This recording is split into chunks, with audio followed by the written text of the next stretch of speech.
So a lot to discuss. We're joined by Peter Conradi, the foreign editor of the Sunday Times and author of the book Who Lost Russia? How the World Entered a New Cold War. Are we in a new Cold War here? It's difficult. I mean, there are differences from the previous Cold War, but it's got a lot of similarities as well, which is the antagonism between two blocs, one of them essentially led by America and Western Europe, in fact the whole of Europe now, and the other really just with Russia in it. And when we saw Boris Johnson there saying that Putin was directing the use of nerve agents in the UK, is that possible? Do you think he's correct in saying that? I mean, everything is possible. I would be very intrigued to know how Boris Johnson knows precisely who is ordering this stuff. I mean, have we got a mole in the Kremlin? I suspect we haven't. Have we bugged the Kremlin? Even more unlikely. It goes a little bit back to the Litvinenko killing, where I think the verdict of the inquiry was that it was probably ordered by the Kremlin. I mean, it seems reasonable to assume that it has come from the Russian leadership. I mean, if it hadn't, then they will be reacting very differently, I think.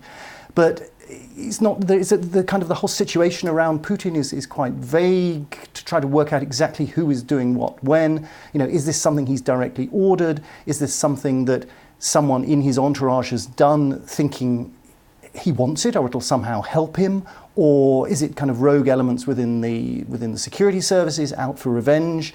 It's a very, as I say, very vague kind of command structure, which I think from the outside is very, very difficult to work out who is precisely giving the order to do what. But does it go through, just going back to this command structure, I appreciate it's vague, but does he get the last call? Who is in charge of the Kremlin? Because there's lots of speculation that it might be different factions trying to vie for power. Of course, we've got the elections coming up at the weekend.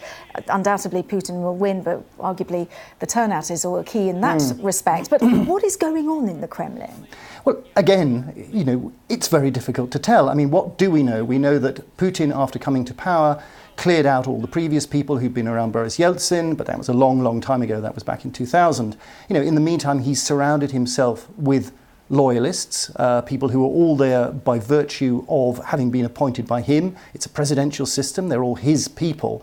That being said, once people get together, they can start to form factions among themselves. There's a sense in which also, to what extent is he dependent on them, as almost in the same way that they are dependent on him.